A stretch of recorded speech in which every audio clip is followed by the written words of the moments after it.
structures, including 2,907 homes in the city of Santa Rosa and 86 commercial units, and the estimated 1.18 billion in damage. The total exceeds 3 billion in total countywide losses. So running a little late. It looks like Sarah's having some technical difficulties. She keeps rebooting. So I know that lifestyle. Yeah. That life. Waiting to see one more thing before we get started without her. Oh my goodness! We are going to be talking about the Wi-Fi vulnerability, the KRACK. We're all going to die. Thankfully, we're not all going to die. No, well, we are going to die. We are all going to die. I'm sorry to say. Not today. We're all not going to. Not today. Maybe. Not today. Hopefully. We'll probably. I have a high degree of confidence that we're all not going to die today. Yes. That's the good news. So we got that going for us. Yeah. Oh God! Now if I die today, you guys are going to be really sad. We would be really sad even if you died tomorrow. Yeah, I was going to say like extra, but like creepy, like horror movie like sad, like oh my God, we predicted this and she said it. Like that would be bad. That would make it worse. Would it? I think so. Yeah. I think it would make it or cooler. It depends. It depends. It could just reinforce my belief in the certain inevitabilities of life, like death. Like death and taxes. I don't remember that being a real shocker for you, buddy. Yeah, I wouldn't be shocked. No one ever said, "Oh, Roger Chang, the optimist." I'm not an optimist, but I'm not. Don't trust perennial optimist. His disposition's too sunny. Yeah. If I ever come out way too happy, you know something got screwed up. I'll know that your lady has started spiking your drinks with something. Something. Then he'll just pass out. My sparkling water. She's only if he's red. Water. She's like, "Here, honey, your sparkling water for your sparkling personality." Oh, we have the exact same personality. That's where we're married. I know, you guys crack me up. It's my favorite thing about you guys. I love it. I love it. I love it.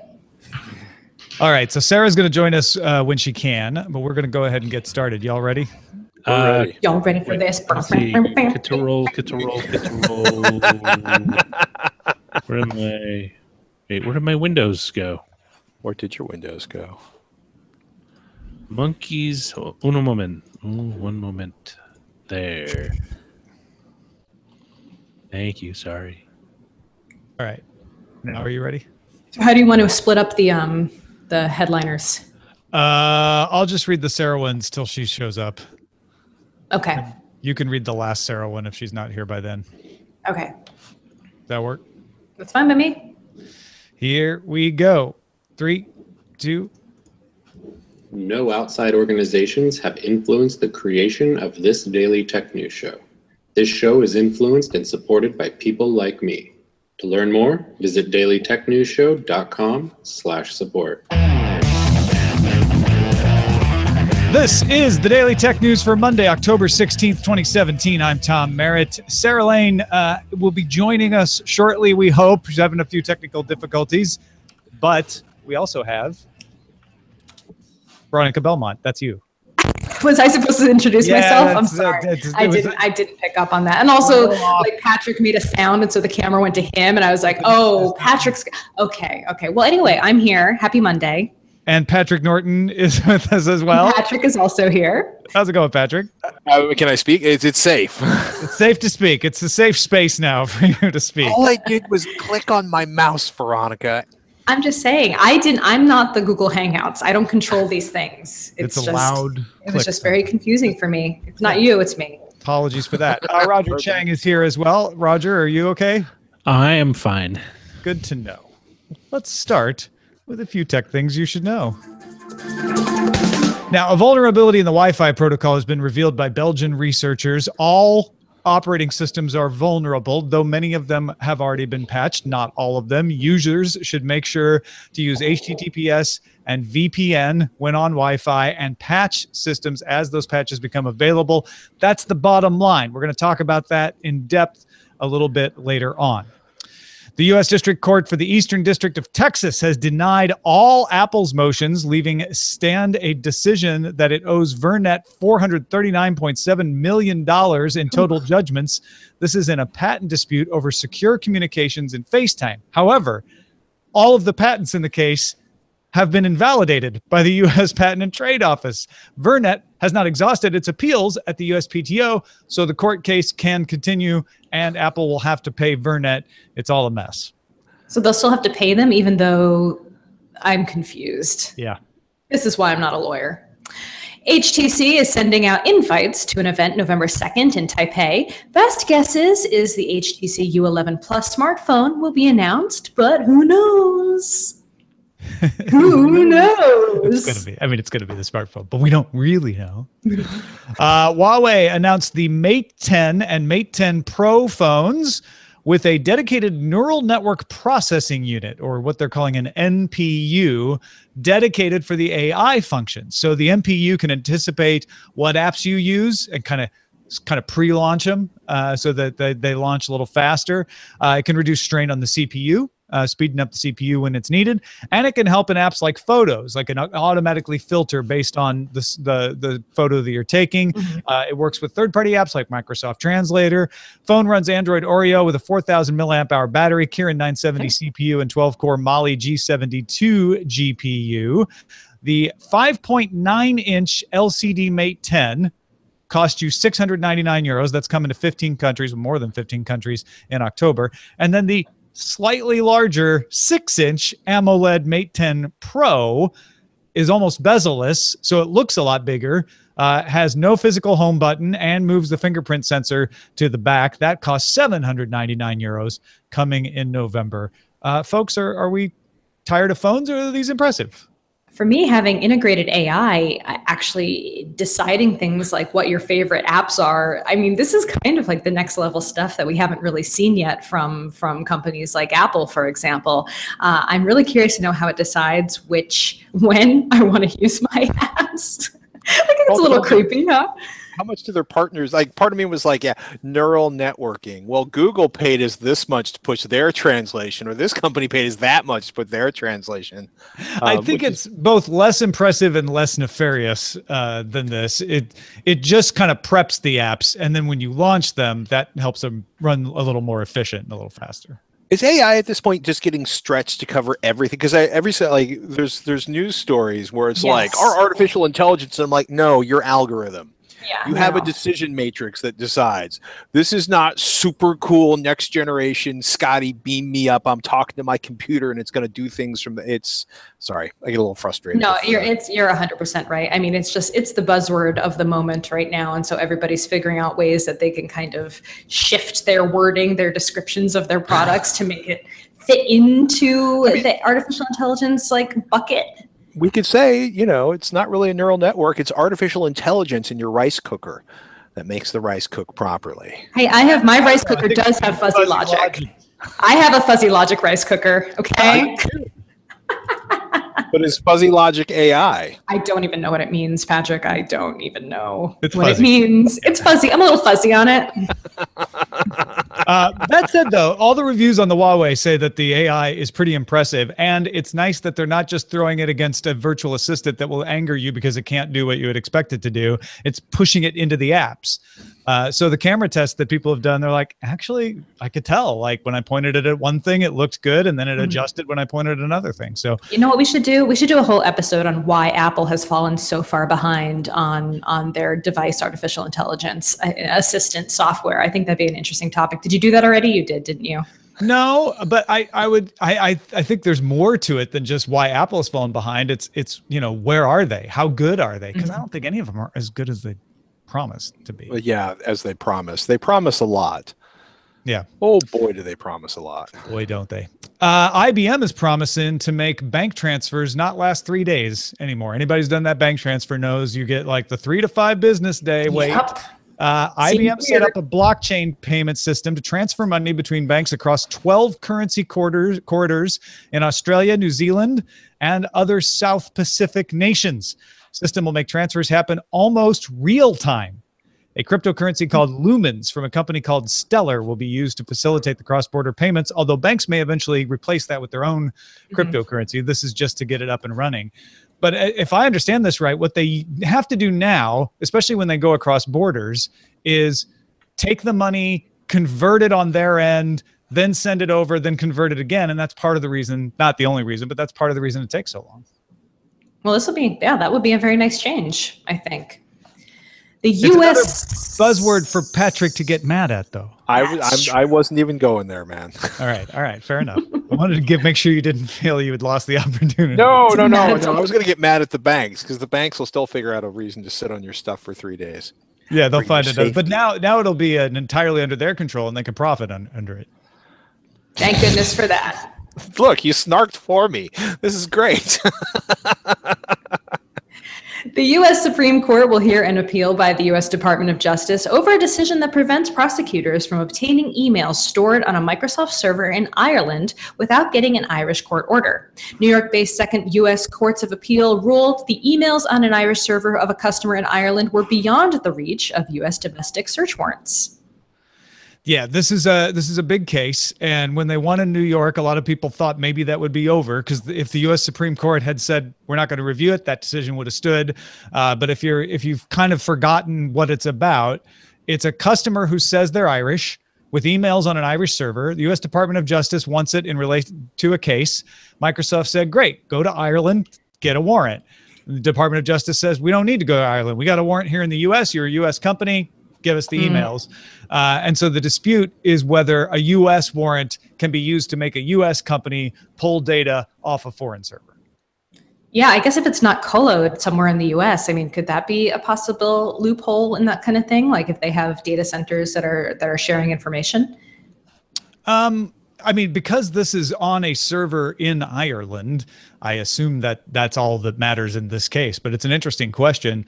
And it's one of the reasons this kind of case is so important, because it sets a precedent that can lead to other decisions saying, well, if that's all true right there, then why isn't this other situation also true?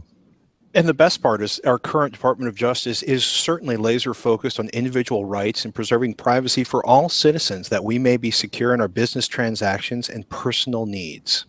Oh, I feel that in my soul. I feel that.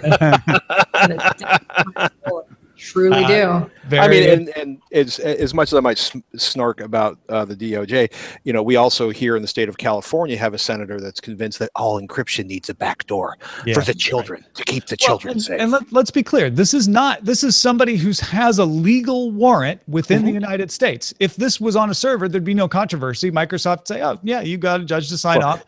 If this was on a server in the United States. This is the problem is, the U.S. Department of Justice saying, we don't care if it's in another country. You're American. You have to give us what we want. And Microsoft saying, hold on, we're American, but we're also Irish. And if you're in Ireland, you don't fall under U.S. law. You fall under Irish law, and your rights should be protected there. And of course, the Department of Justice doesn't want to have to go to various countries and navigate those various legal ways to every time they need information stored on a foreign server. And keep in mind that the customer says they're Irish too. If this was an American customer and it happened to be stored there, that would be a different angle in the case. Where is the ambiguity about whether or not the customer is Irish or not? Because this all feels like he says he's Irish. Well, it's because it's illegal. It's because it's a legal case. Okay. And we haven't gone to the due diligence to track the person down and prove they're Irish. So you have to say that. It's responsible to say, look, the person says they're Irish. As far as we know, they are. Because the Department of Justice say, sure, they say they're Irish, but they're not. And then that becomes a whole separate issue. It just seems like a confusing thing for these news sources and also the U.S. Department of Justice to have confusion over. This is the kind of BS that is ruining the world right now, is when we just, well, because he says he's Irish, I guess that means he isn't. No, this is us accurately saying what we know. I'm believing him that he's Irish if he says he's Irish. I'm just confused why the news and the U.S. Department of Justice has confusion over it. You should only accurately say what we know, which is what. Get out of here. Separate. It's time. A weakness in RSA encryption key library version 1.02.013 from Infineon has found to have existed since 2012 by researchers in the Czech Republic, UK, and Italy. It's the same vulnerability that we referred to earlier on DTNS from Estonia. Estonian officials announced there was a vulnerability related to some digital IDs made since 2014. This is it. Also affects Slovakian IDs. And it also affects the Trusted Platform Module, or TPM, in a lot of laptops. The exploit can factor the public key to discover the private key. That's not supposed to happen. That's the whole reason you factor. That's the whole point. Yeah. So it's a weakness in this encryption key library. For instance, a 2048-bit key would be factored in 17 days by using a 1,000 instance machine on Amazon Web Services for $40,300, and a 1024-bit key could be factored in 45 minutes for $76. A paper on the topic will be presented on November 2nd at the ACM Conference on Computer and Communication Security. RSA keys generated with OpenSSL PGP or keys that don't use RSA, like elliptic curve cryptography, are not affected. That's a big deal. It is. And especially because these RSA keys are used by people who need extra security, right? Mm-hmm. Researchers successfully trialed an implanted insulin pump and glucose monitor that relies on an algorithm running on a smartphone app to deliver appropriate amounts of insulin. The algorithm takes into account daily routines, including meals and sleep, simulating the functioning of the pancreas. A 12-week test saw significant, quote, improvements, including reduced levels of a key hemoglobin and less time spent in a hypoglycemic state. This is very cool, and you'll see it announced as an artificial pancreas because it does the functions of the pancreas, but that's kind of normal for anything that is helping somebody who needs insulin. This would mean that you don't have to constantly be calibrating yourself. It would do it for you. And this study used people who are used to constantly calibrating themselves. So these are people who are pretty good at it, and they still saw this level of improvement. This is a really close friend of the family. We refer to it as a mock pancreas, but has an insulin pump and has had one for a very, very long time. And part of me sees her being really, really excited about this, and part of me sees her going like, "Is the app going to be maintained? Like, is Bluetooth going to fail? Do I need Bluetooth 5.0 for this?" Well, and that's no joke. It's exciting though. We've covered all these pacemaker vulnerabilities with Bluetooth. You don't want a Bluetooth vulnerability for your pancreas either. Yeah, but, that's scary. I don't know, but it's kind of like the grail for people who have to administer insulin is to have it done automatically, and it would be so awesome for her. So I'm excited. Hey, folks, if you want to get all the tech headlines each day in about 5 minutes, be sure to subscribe to Daily Tech Headlines at dailytechheadlines.com. That's a look at our top stories. All right, let's get into KRACK, which stands for Key Reinstallation Attack. So it's KRACK, a KRACK attack. This is a paper from Matti Van Hoos and Frank Piesens of the Katholieke Universiteit Leuven, or KU Leuven, apologies for the pronunciation, in Belgium. They released the paper today, but they point out that the paper was submitted back in May 19th to be exact, and they have been in touch with vendors. So it wasn't like they sprung this on everybody today. Vendors have had a while to adapt to this, and many of them already have patched their equipment, and others are very close, or if not already releasing patches today. It is a problem with the protocol of Wi-Fi, which means it's OS independent. It's not a problem with the operating system. So Windows, Android, Linux, OpenBSD, they are all vulnerable to a certain extent, depending on how they implemented the protocol. HTTPS and VPN are your defenses. If you just want to jump right to that, as long as those implementations don't have their own weaknesses. But remember, those aren't silver bullets, right? Let's wind this back a little bit, because we've kind of glossed it over. We haven't really gotten too far into what's happening. Tell me, because I actually don't know any of this. Yeah, well, I was going to get to that, but I was going right to the mitigation for the people who are like, just tell me how to stop it. HTTPS, VPN, Ethernet, because then you're not on Wi-Fi, or cellular data. Now, the U.S. CERT issued an advisory. The vulnerability will be formally presented on November 1st in a talk. But what is it? Patrick, explain. Explain. We were so close to getting to that toss. Sorry, I didn't. I was. Well, it's funny, right? Because I originally saw this, and it starts showing up in the Twitter feed. People are talking about it in the Google Hangout, and I'm like, oh my, delete expletive. everything's broken and Wi-Fi will never be secure again, which, is not true. Although, like, you look at the titles in the first part of the news cycle was like WPA2 vulnerability. It was just very apocalyptic and everything's delete expletive. I assume this is a family-friendly podcast and I shouldn't curse like a sailor.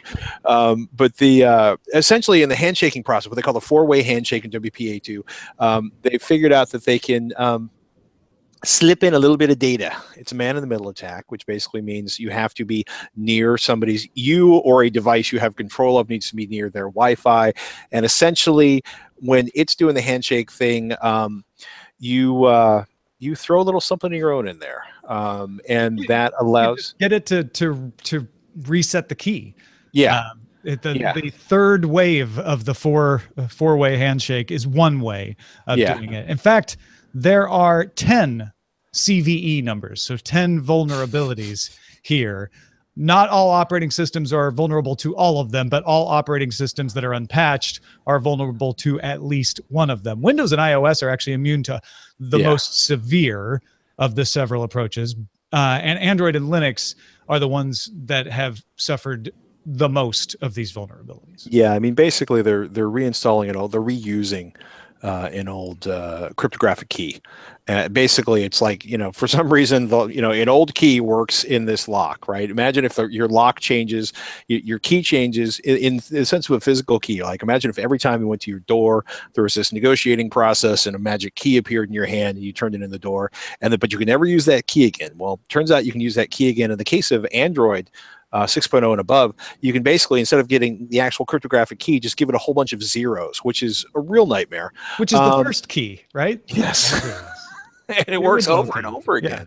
So, in theory, right, this is the WPA2 protocol has a bunch of stuff in place to prevent it from failing, the four-way handshake from failing, even if packets get dropped. So this is basically taking advantage of that and sneaking in their hack. And the hack gives you access to part or all of the packets that are going between the device or the router. And the device could be your laptop, your desktop, your phone, your Internet of Things devices, your console, your Apple TV, whatever it is.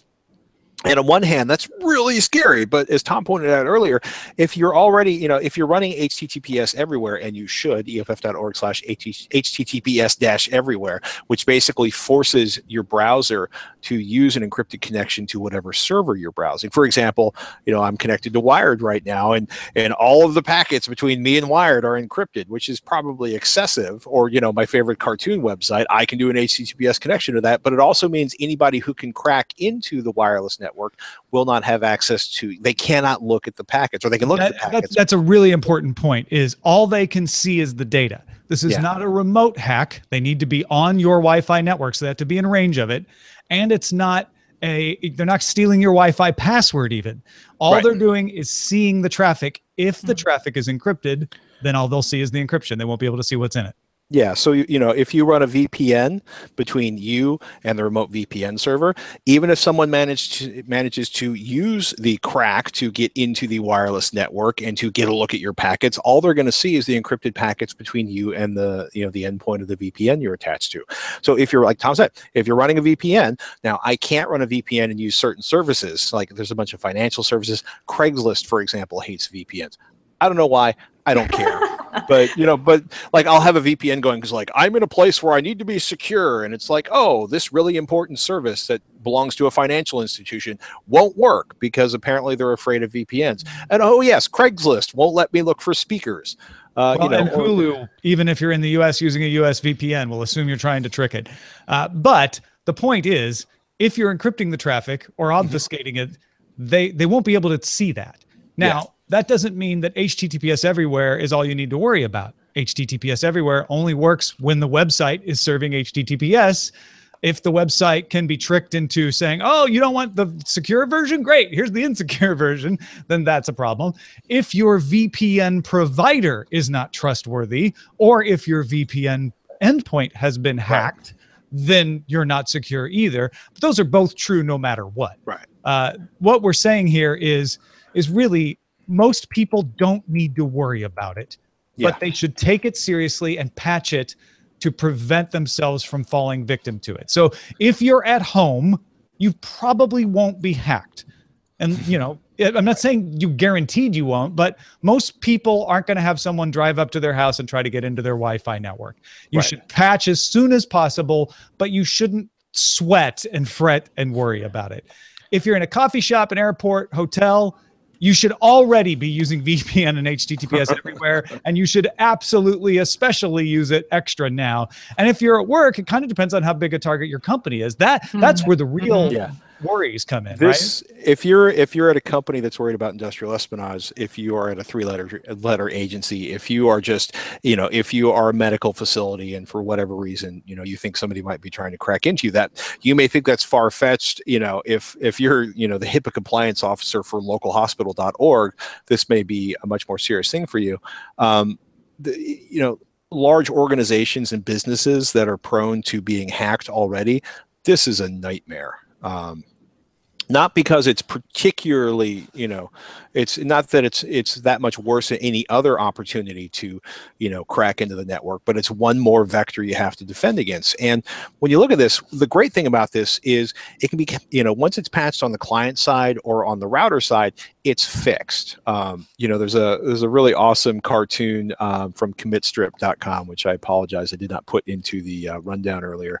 But the you know, they're like, oh, it's just a simple update from your router manufacturer. And then in the fourth panel, you know, they're all still sitting there, and the tiny plant on the desk is now taken over the room, and everybody's a dead skeleton because, oh yeah, what's the last time your router was patched? What's the last time your home router was patched when there was a previous vulnerability, say a year ago? So, you know, the nice thing is, you know, Apple's basically said they've patched iOS, tvOS, watchOS, macOS betas. So that's getting ready to be rolled into Windows effect. is patched. Microsoft, yeah, as of October 10th, Microsoft has patched Windows. There's a really good article. Meraki, Aruba, Fortinet, Ubiquiti, they are among the big enterprise level router makers who have patched this. I mean, particularly the ones that sell to government and classified organizations are already on this, and they have patched it. And Patrick said this, but it's worth repeating. If one side, either the router or the device, has been patched, then those communications will not be vulnerable. Now, at least that is my understanding. That is my understanding also. That you probably should just patch everything to be sure. But if you've patched your device, if you're like guaranteed, I've got an iOS device, I've got a Windows device, I'm patched, then you can feel a little more confident, even if that router you're connecting to isn't patched. It's no excuse not to take your normal security precautions. And I think that's the upshot here is normal security precautions are most of the things you can do to mitigate this. Yeah, and I mean it's frustrating, right? Because this was reported as the end of the world, and you know it just amplifies all these problems we already knew. Most home routers rarely, if ever, get updates, even for critical security problems. So the newer ones will, the older ones won't.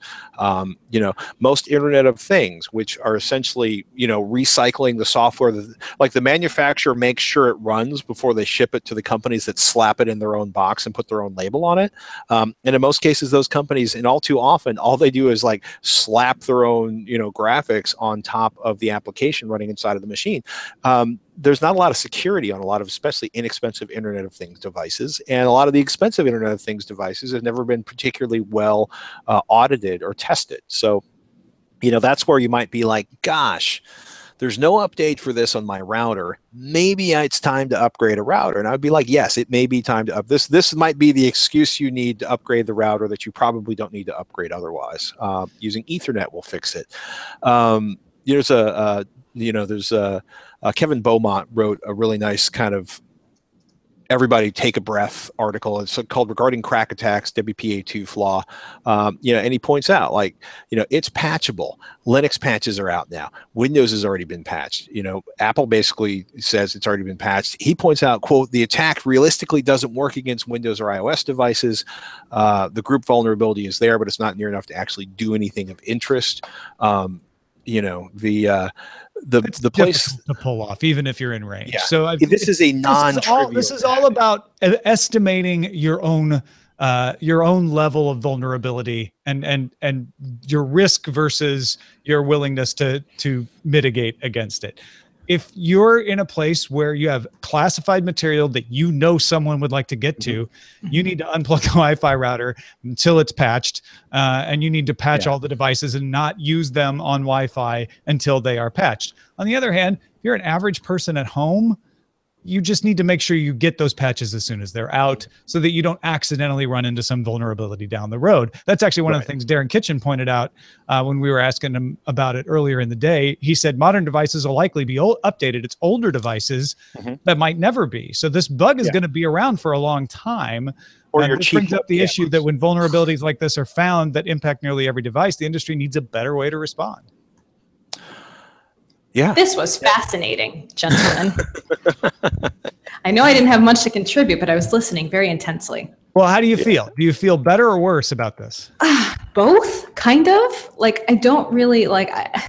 Now I just kind of feel like it's out there, and so as Patrick was saying earlier, like we're never truly safe, and I think that's just the society we live in now, and the world that we're kind of getting accustomed to is like having this idea that, well, nothing is truly safe or secure and permanent.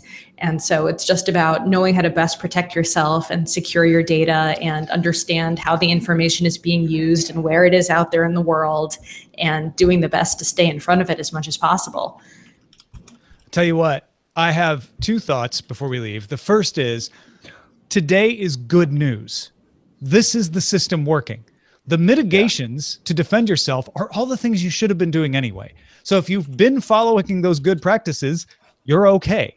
The other good news is that this is the good people finding something that was really difficult to find. The researcher who found this said he was actually goofing off when he should have been finishing another report and just staring at code when he started to realize, like, wait a minute, that I think I could get around that. I could reset keys. And that led to this entire paper.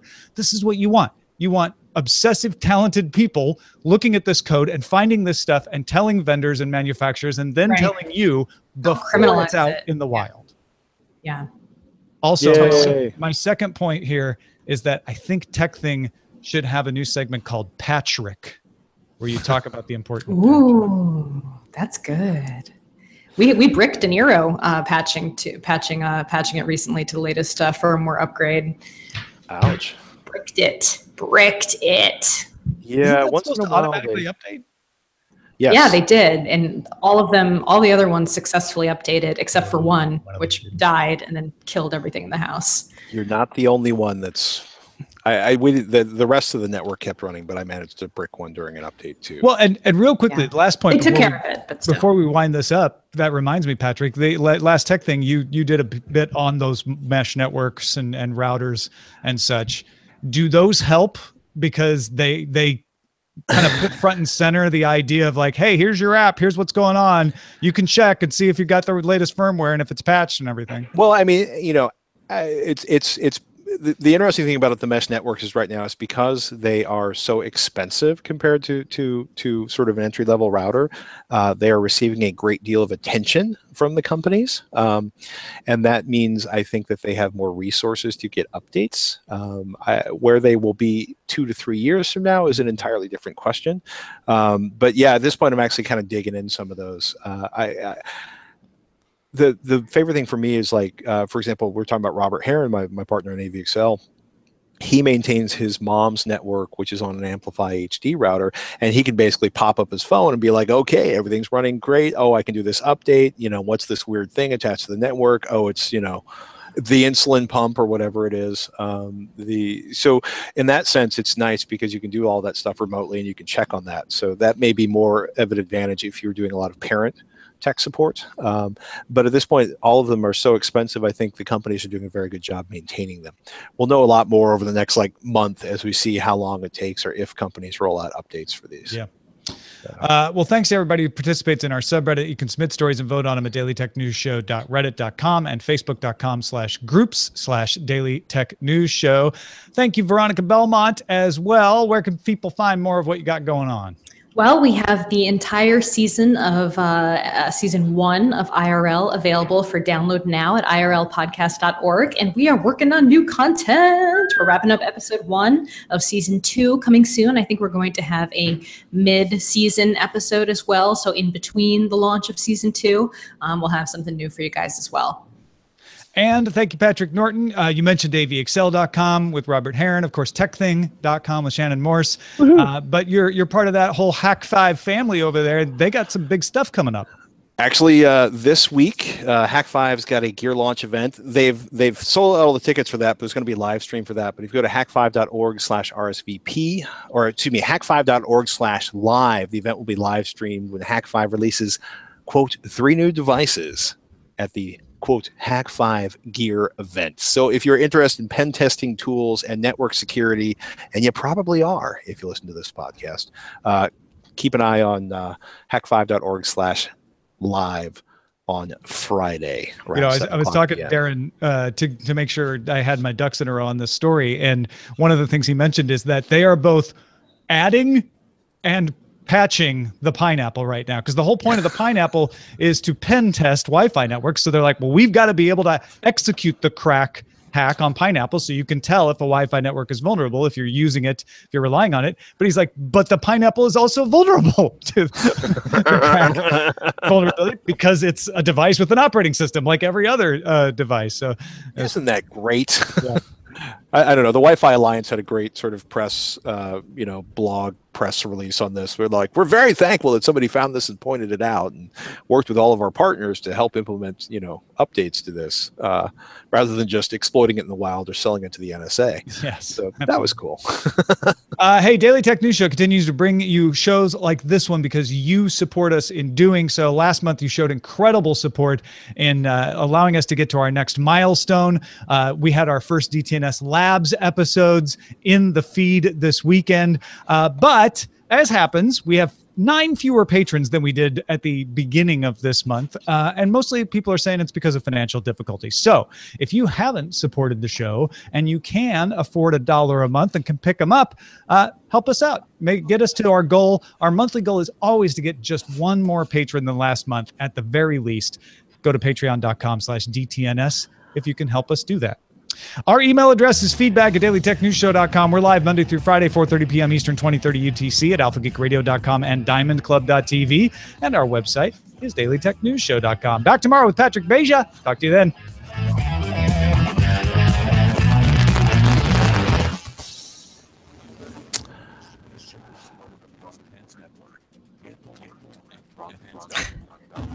What happened there? When Roger unmuted his microphone, everything went bananas. I have not. Hey, congratulations, you two. Whoa, Roger, yeah. Your USB audio is, or your audio, your glitch, your robot. Hey, congratulations, you guys, for 10 years of Sword and Laser. Oh, Thanks. hey, thank you. I was like, pretty rad. holy crap, that's amazing. I'm pretty happy. We were kind of the same way too. We kind of discovered it because of a listener, and we're like, is that for real? Is that real? All right, That's how's now? crazy. Yeah, you're That's better. better. Much better. Well, I don't know what the deal is. I do kind of. Well, it's better. It sounds better now. Yeah, it's just a weird hangout issue, and I don't know why it keeps happening to you, but Because they're trying to play me out of the store. Are you is your Chrome up to date, or are you on a different browser maybe? Yeah, no, I updated everything. Yeah, It's all up to date as the manufacturer or creator would like. the creator. All right, titles: Fuzzy Logic Rice Cooker. Patrick blows the whistle. It's always sunny with Roger. I'm a little fuzzy on the logic. Crack the electric hand buzzer of WPA2 handshake. Patch everything. Use HTTPS already. Just say no to crack. Crack is WPA web. It's hard to pronounce. Defendant says he's Irish. DOJ disagrees. But he said he was Irish. Patrick Norton, the Statler and Waldorf of tech. Those are the 2 old guys in the Muppet Show. I think Sit in the balcony. Roger and I would be the Statler and Waldorf of tech. Wireless pathetic authorization. Cool. Stellar blockchain launch with IBM. Have warrant you travel. Sue me, I'm Irish. Sue me, I'm Irish. I'm gonna wear that T-shirt on St. Patrick's Day. Wi-Fi, no FUD. I'm hearing that in the Dropkick Murphys instead of kiss me, I'm delete faced. Yeah. WPA2, where are you? Hacktronauts Wi-Fi. Hacktronauts. You probably won't be hacked. For God's sakes, calm down, people. Details from the crypt. Well, what's funny is, I limit myself on what headlines I look at and what people I read on Twitter, and I had not seen that much crazy reaction. Natasha Lomas had an excellent article at TechCrunch, and Verge had excellent articles as well. Dan Gooden's Ars Technica article was rock solid. Like, none of them were flying off the handle. They were all very responsible, but that's because I was looking at those three sources, not everywhere else. It was funny. Times. I'm part of the reason I was so aware of it is because a couple security folks did really nice write-ups where they were just like, this is not, because the titles, I can't remember the first title, was basically like WPA2 is broken and you're in trouble, kind of like. Where was that from though? That's just because that's clickbait. I know why they did it, but I mean, I did not see that in the sources I normally follow. Hold on. Well, you're also probably. You're following some fairly high quality and well maintained sources. I think this is one of the services that DTNS provides, is that we read stuff so you don't have to. But another thing we can do is kind of help people to understand where they should be looking for trustworthy and reliable reporting. Right. Wi-Fi crack is whack. A lot of crack ones. Holy grail of insulin delivery. Cryptographic crack. Double secret four-way handshake. Yeah. Crack attack threatens all Wi-Fi networks. What to do? That's Tom's guide. Got Wi-Fi? You're prone to hacking. Tom's guide? Threatens all Wi-Fi networks. That's on the edge. KRACK Wi-Fi's go-to security. WPA2 is fatally flawed and will probably never be patched in many places. Okay, that's just wrong. Well, Well, but it's not wrong, because a lot of inexpensive devices will never receive an upgrade. It will probably never be patched implies that no one will ever patch it, and that's the part I take issue with. Yeah. All right. Well, so what do you like as a title? If any crack related? I'm going to let you guys pick the title because I am busy trying to clean up the end of this where the music got all crappy. Veronica, any preferences, Patrick? I like Fuzzy Logic Rice Cooker. I just don't know if it really has much to do with the episode. Fuzzy Logic and the Crack Attack? Fuzzy Crack Attack. It's kind of a hack, crack, attack. Because alliteration works so well for SEO. Nothing is safe. Crackpocalypse now. Ooh. Crackpocalypse now. It's just a reused title from the late 80s. Yeah, I wasn't aware of that. WPA2 insecure.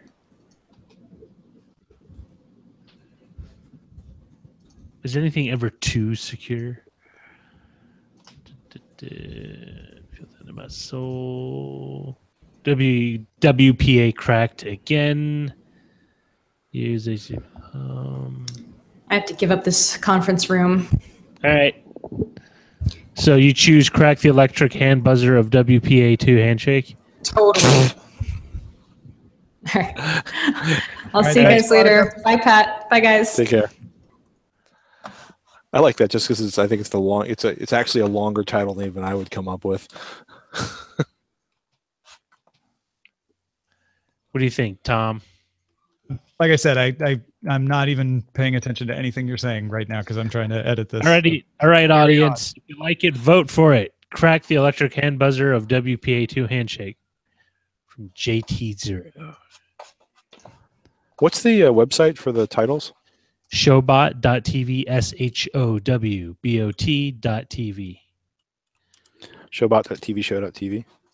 No, just showbot.tv. It's a .tv domain.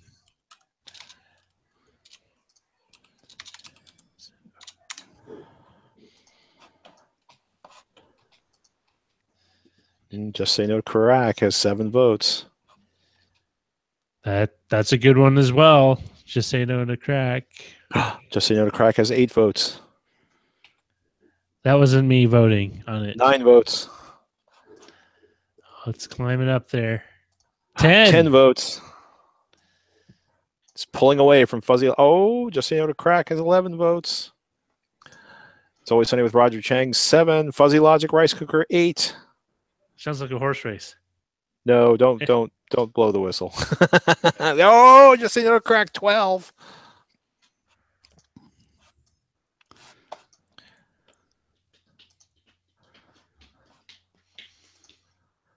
I was thinking Just Say No to KRACK. Just Say No to KRACK. Sounds like that's the one that most people are going. That's the one I keep hearing you say most often. Just Say No to KRACK. Yeah. Is that what we're going? It works with? on a multitude of levels, regardless of context. Good message, no matter what you think it means. Yes. There you if you're a concrete pourer, just say no to KRACK. Fuzzy Logic Rice Cooker picking up speed. You know, those things, I don't know. I've used one before. I wasn't impressed. Spend $30 on a good standard rice cooker, you'll be fine. But make sure it's a stainless steel pot. KRACK, right? Yeah, KRACK. Yes. There's not like an extra something in there. Consonant, vowel.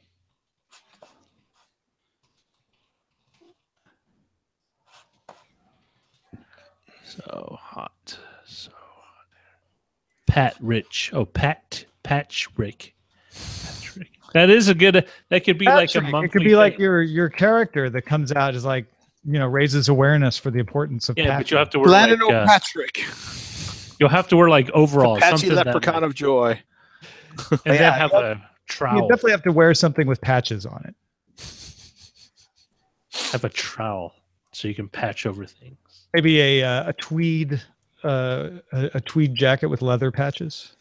Ooh, a fake bubble pipe that when you blow into the pipe, bubbles come out at the other end. What's a real bubble pipe? Yeah.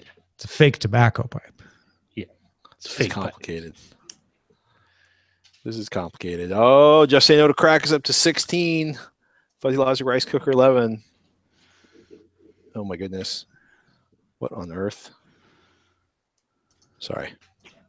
Title just spontaneously started playing something. In your head? No, yes. Edelweiss. A song I happen to like, but was making it very complicated. Oh, 17 to 12. I say first one to 20. Oh, I already picked Just Say No to KRACK. Oh, well, I'm already exporting. It's done. but that was the Electoral College. You could still have the winner of the popular vote. I'm not going there. It's become a running bit on the titles. The show title is not a democracy. We take advisement from our panel here. It's more like a corporate governance thing. Like, we'll take it on advisement, but it's not a benign dictatorship. It's a referendum. It's not a binding vote. It's a postal vote, right?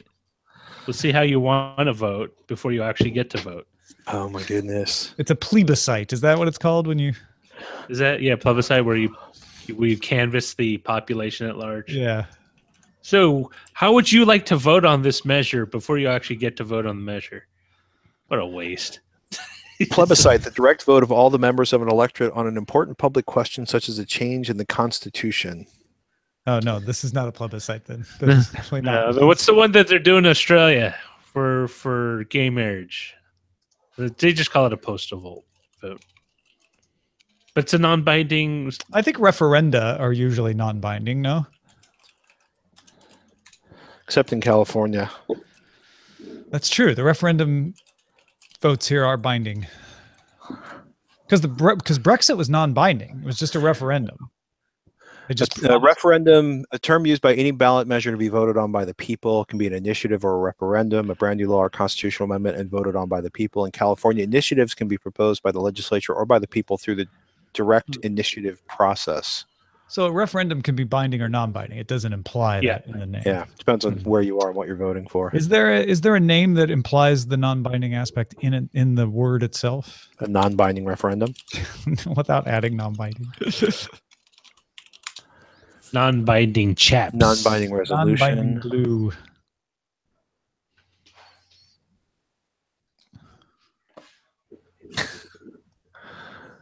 Wow, I'm finding it fascinating. The Google results on this are almost equally split between once you get past non-binding resolution, it all goes down to basically like 50% Puerto Rico, 50% Kurds, Venezuelans, and well, Kurds.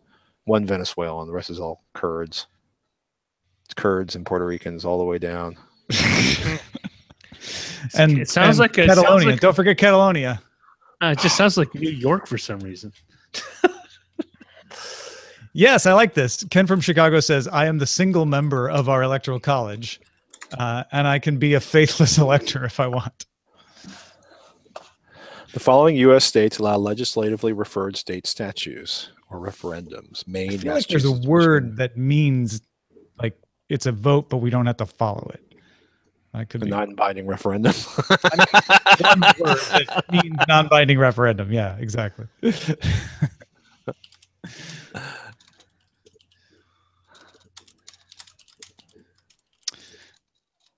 Well, it looks like Sarah's got her stuff finally figured out, which of course is always the way with technical issues. Well, it was a good show. Well, yeah, it would have been great to have her on, but we did well. You guys did well. I just sort of hung out in the background, lurking. You did a lot. I'm going to hold a non-binding referendum. Non-binding chaps.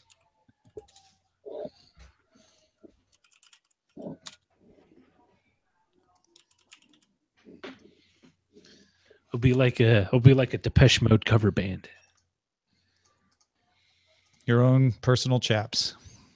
Hey, chaps. Okay, here we go. Referendum. Ah, the word you've entered isn't in the thesaurus. Thesaurus. Thesauri. Apparently, I need a better thesauri. Thesauruses.